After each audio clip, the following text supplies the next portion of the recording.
Uma boa tarde a todos. Gostaria primeiramente de saudar nossa banca, composta pelo nosso orientador, Dr. José Lopes Pereira Júnior, que nos acompanhou durante toda essa jornada, a Francisca Valdirene e a doutora Stephanie Guimarães. Os autores sou eu, Bruno Carvalho Rocha, o Marcos Antônio Bandeira da Silva II e o Matheus Carvalho Ribeiro Corrêa. O tema do nosso TCC é mapeamento das principais alterações nefropatológicas decorrentes do uso de anti-inflamatórios não esteroidais. Falando um pouco dos AINES, né, os anti-inflamatórios não esteroidais, eles vão estar entre os medicamentos mais utilizados mundialmente, devido tanto às suas propriedades analgésicas, antipiréticas e anti-inflamatórias. O seu mecanismo de ação, né, vai acontecer pela inibição das enzimas ciclooxigenases, né, a COX-1 e a COX-2, que vão ser responsáveis pelas formações de prostaglandinas, a partir do ácido araquidônico. Então, a redução dessas prostaglandinas, elas vão diminuir os processos inflamatórios, como a dor e a febre. Entretanto, nessas substâncias, elas também vão ter funções protetoras importantes, que vão também ser inibidas, principalmente na manutenção da perfusão renal e na vasodilatação da arteríola aferente, e também a diminuição da nossa TFG, né, a taxa de filtração glomerular. Assim, apesar da sua ampla utilização, principalmente pela automedicação, os ARNs podem causar diversos efeitos adversos renais associados.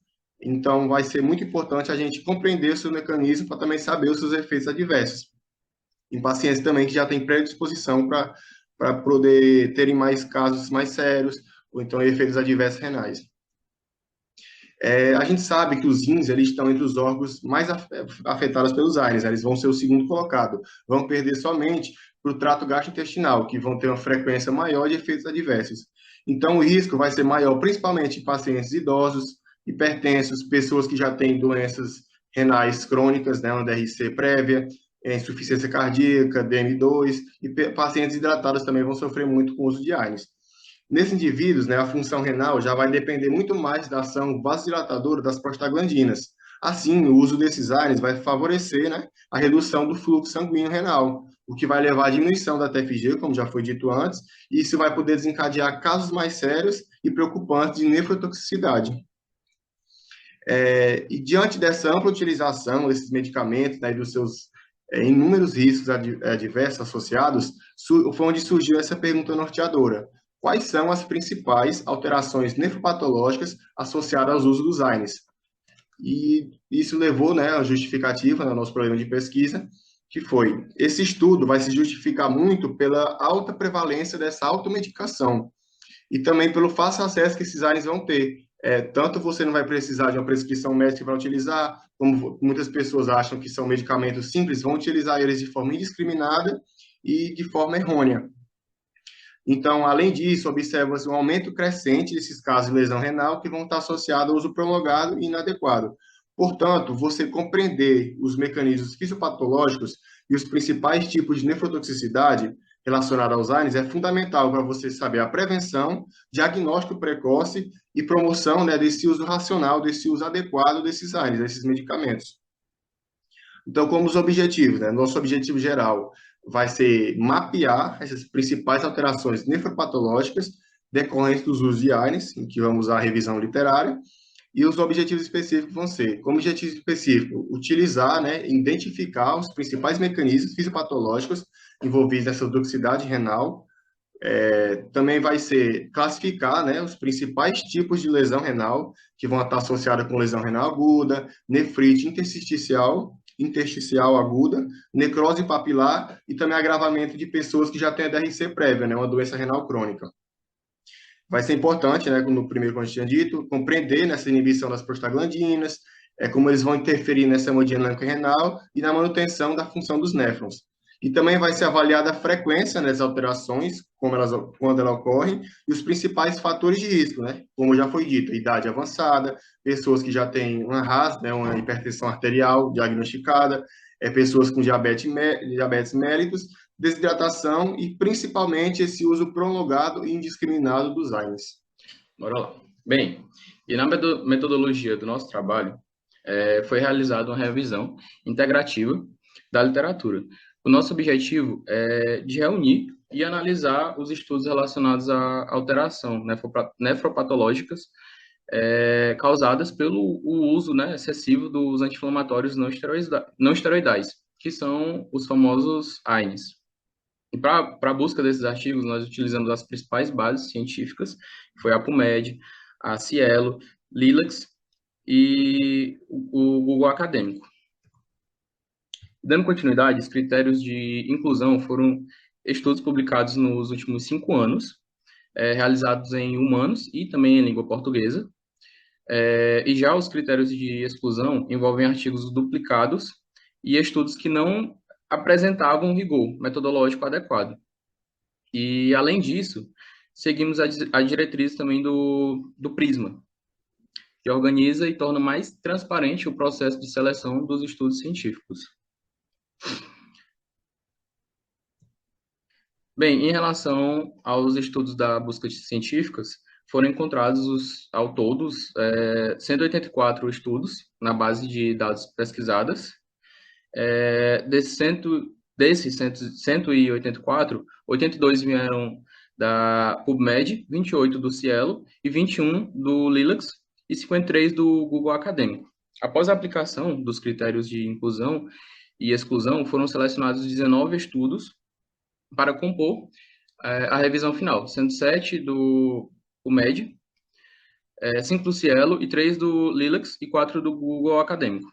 E esses estudos foram sem dúvidas, fundamentais para identificar as principais alterações renais relacionadas ao uso inadequado e uso prolongado dos AINES. Bem, os principais achados mostraram que o uso prolongado desses AINES está diretamente relacionado à nefrotoxicidade, ou seja, a toxicidade dos rins como um todo. Também foi observado que essas automedicações aumentam significativamente o risco da insuficiência renal, principalmente em pacientes que eles já possuem fatores de risco. E entre as principais alterações encontradas, destacam-se a lesão renal aguda, destacam-se também a nefrite intersticial, a redução da taxa de filtração glomerular, a retenção hidrossalina e a progressão da doença renal crônica. E, dessa forma, os estudos reforçam a importância do uso racional dos anti-inflamatórios e do acompanhamento profissional, justamente para evitar essas complicações renais. Até porque todos nós sabemos que o acesso a essas medicações, hoje em dia, eles estão cada vez mais fáceis. E a automedicação é muito constante, principalmente na população idosa, enfim.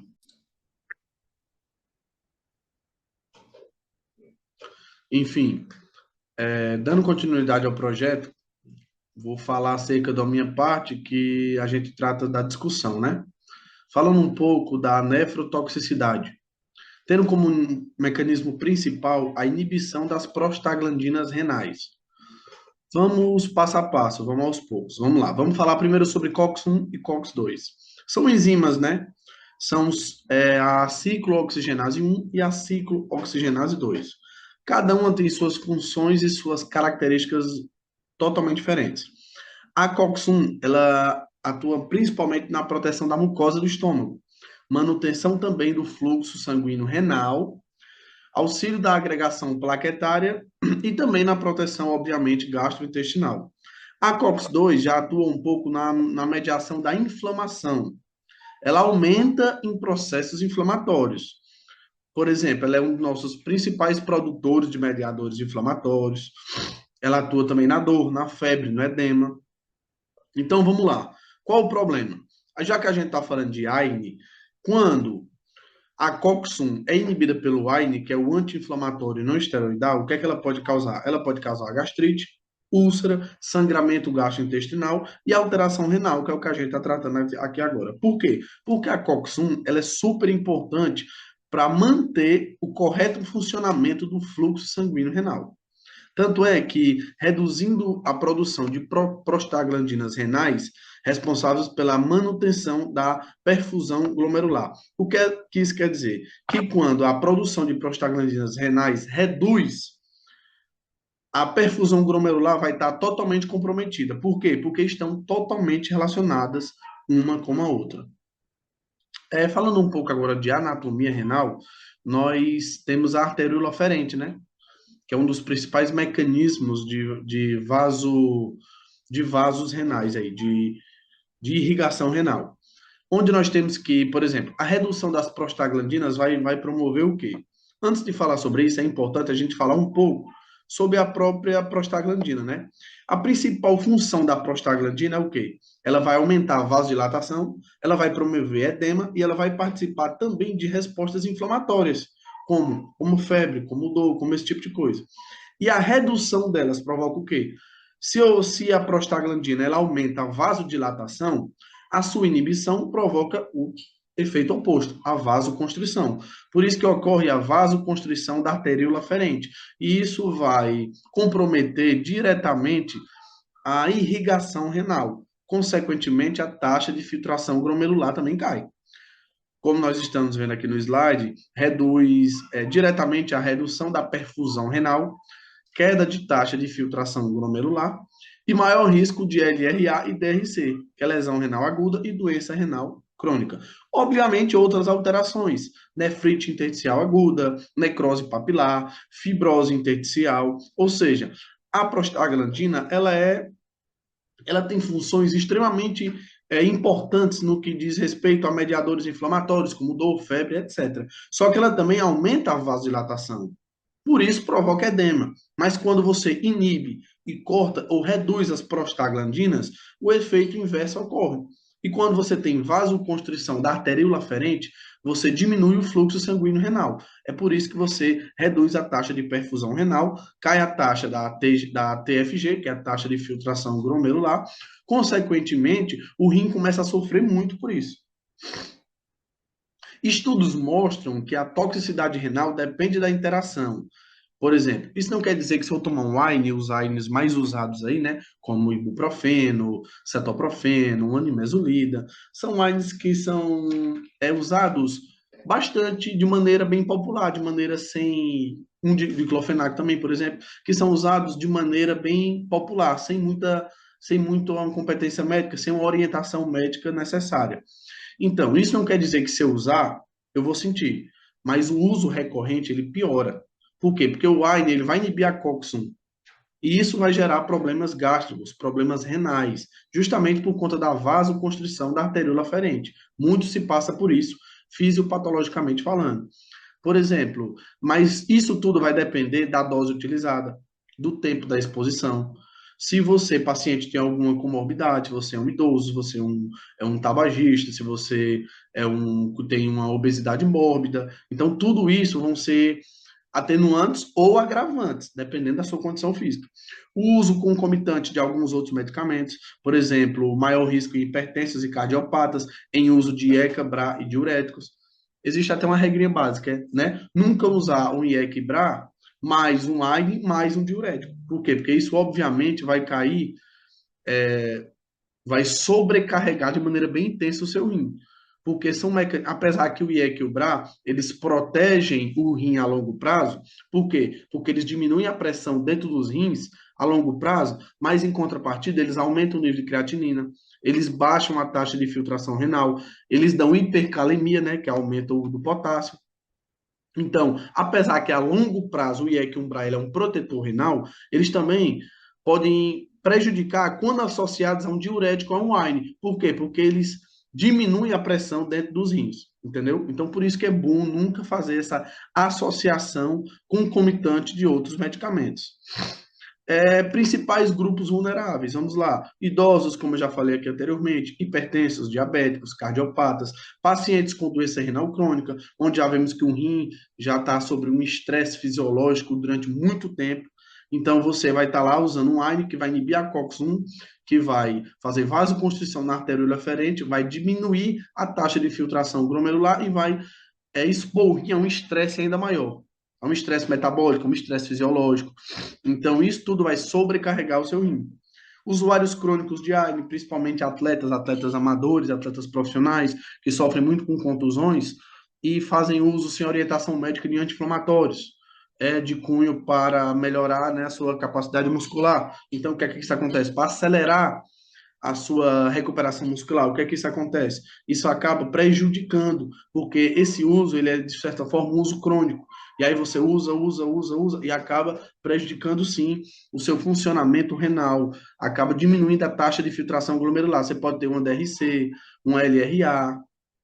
Então, tudo isso vai prejudicar. E tudo isso, quando associado a outros grupos vulneráveis, isso se torna bem pior. Por exemplo, o que eu já falei aqui, pacientes que usam sem orientação médica, pacientes em automedicação, isso é muito errado. Isso vai sobrecarregar bastante, principalmente quando você usa em doses desnecessárias. Você vai tomar um medicamento X qualquer, que a dose que você necessita é uma dose X e você toma uma dose 3, 4X, porque na sua cabeça você não tem competência técnica e você acha, que é o que a maioria das pessoas pensam, que se você dobrar, triplicar a dose, o efeito vai ser mais rápido. E isso a gente sabe que não acontece na prática. A automedicação foi associada ao aumento da insuficiência renal. Por quê? Porque as pessoas, popularmente falando, se automedicam e elas têm uso prolongado, usam por doses elevadas, acham que se eu aumentar a dose, provavelmente eu vou dobrar a velocidade do efeito, eu vou me recuperar muito mais rápido, o que a gente sabe que é uma falácia, é uma inverdade. Falta de monitoramento laboratorial, as pessoas se automedicam sem fazer exames prévios, sem competência técnica, sem ver se realmente não tem nenhuma outra comorbidade associada. A gente tem, que eu já falei, né, associação inadequada entre medicamentos, como você associar um IE com BRA, com DIL, com wine, tudo isso vai sobrecarregar o seu rim de maneira muito forte. E a gente reforça o seguinte: a prevenção de quê? O que a prevenção depende de quê? A prevenção vai depender do uso racional dos AINES, que são os anti-inflamatórios não esteroidais. Uma menor dose também é eficaz, o menor tempo possível, por quê? Por conta dos problemas que ele vem a causar, problemas gastrointestinais e problemas renais. A associação prévia a uma função renal, entenda que ele vai atuar de maneira maléfica, direta aos seus rins. Então, é bom que você tenha esse entendimento. Por isso que é bom você fazer uma avaliação prévia da sua função renal. E educação em saúde e acompanhamento clínico. Entenda o que você pode usar, quando você pode usar, por que você deve usar, até quando aquele medicamento vai te trazer um benefício, até quando ele vai te trazer um malefício. Então, é muito bom que você possa ter esse raciocínio. Conclusão: os AINES eles possuem importante potencial nefrotóxico, ou seja, eles são nefrotóxicos, eles causam um potencial tóxico nos néfrons. O que são os néfrons? São as unidades funcionais e fundamentais dos rins. A lesão renal ela ocorre principalmente pela redução da perfusão glomerular. O que a gente acabou de falar sobre a COX, COX-1, COX-2, as prostaglandinas, elas ocorrem o quê? Elas fazem, em conjunto tudo isso, elas fazem vasoconstrição na arteríola aferente. Consequentemente, reduz a perfusão glomerular. Consequentemente, o rim trabalha sob estresse fisiológico, sob estresse metabólico. Consequentemente, alguma parte do nosso corpo vai sofrer com isso, nós vamos ter déficit. O rim, ele trabalha como um filtro natural do nosso sangue, do nosso corpo. Se ele não está trabalhando bem, substâncias que eram para ir embora vão ficar e vão ser tóxicas, vão ser nefrotóxicas para o nosso organismo. E, em vez de sair, vão retornar para a corrente sanguínea, causando problemas tanto locais quanto sistêmicos. Idosos e pacientes com comorbidades representam grupos mais vulneráveis. Isso a gente sabe de maneira óbvia, né? Idosos já estão com estresse corporal óbvio, por questões naturais. Então, obviamente, quando os idosos, por maneira natural, oferecem e apresentam maiores comorbidades do que um adulto jovem, isso é óbvio. Por isso que eles estão nos grupos mais vulneráveis. E a prevenção, ela depende de quê, afinal de contas? A prevenção, ela depende do uso racional, de uma dose menor, ela é eficaz, o menor tempo possível. Monitore sua função renal antes de tomar e a educação em saúde. Saiba por que tomar, saiba quando tomar e saiba a duração do seu tratamento. Até quando aquilo vai lhe trazer ganhos e até quando aquilo vai lhe trazer riscos. Então, analise bem e tudo sobre uma orientação médica, orientação de um profissional qualificado que vai estar lhe orientando e lhe guiando de maneira correta. Essas são as nossas referências. E eu queria agradecer em meu nome, em nome de Matheus Corrêa, que é o meu nome, em nome de Bruno Carvalho Rocha, em nome de Marcos Bandeira II, agradecer a nossa banca e agradecer também, principalmente a nosso orientador, né, Dr. José Lopes Júnior, agradecer por todo esse período, por todo o acompanhamento acadêmico, por toda a orientação técnica, por toda a disciplina que nos deu, por não ter nos abandonado, por ter sempre corrido ao nosso lado. Eu só tenho a agradecer por isso. Obrigado.